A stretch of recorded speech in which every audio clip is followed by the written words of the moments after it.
यह कहानी एक लड़की के साथ घटित एक अजीब घटना के बारे में है, जो अपने घर वालों के साथ एक छोटी सी यात्रा पर जा रही थी। लेकिन उनकी यात्रा में जो कुछ भी हुआ, उसने उनके जीवन की दिशा बदल दी। यह कहानी एक भूतिया अनुभव से जुड़ी हुई है, जो उसे और उसके परिवार को आज भी याद है। यह घटना एक गर्मी की छुट्टी के दौरान की है। काजल, जो एक खुशमिजाज और समझदार लड़की थी, अपने माता पिता और छोटे भाई के साथ अपने दादी नानी के घर जाने के लिए निकली थी।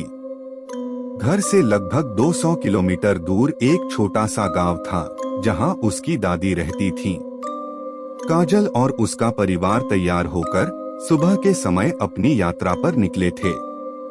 गाड़ी में काजल, उसकी माँ, पिता और छोटा भाई था। रास्ता साफ था और मौसम भी बहुत अच्छा था। सब खुश थे क्योंकि यह यात्रा उनका मनपसंद था। काजल हमेशा अपनी दादी के घर जाने का इंतजार करती थी। गांव का वातावरण शांत था और वह अपनी नानी के साथ कुछ समय बिताने का सोचकर खुश थी। लेकिन तभी कुछ अजीब हुआ। रास्ते में चलते चलते गाड़ी अचानक से रुक गई।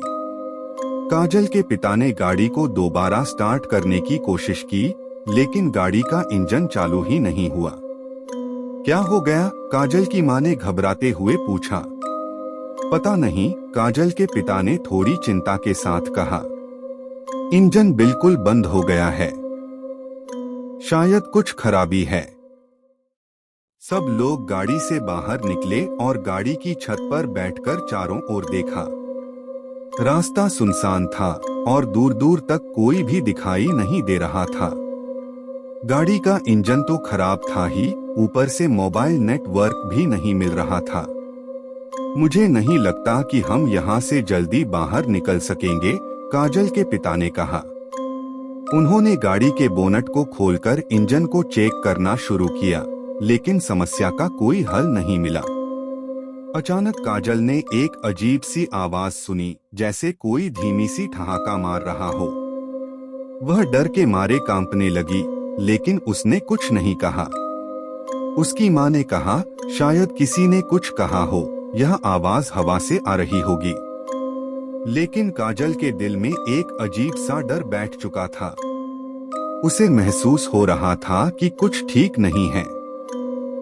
काफी समय तक कोशिश करने के बाद भी जब गाड़ी नहीं चली, तो काजल के पिता ने फैसला किया कि वे रात यहीं बिताएंगे और सुबह किसी अन्य वाहन की मदद से शहर तक पहुंचेंगे। सब लोग गाड़ी के अंदर बैठकर रात का इंतजार करन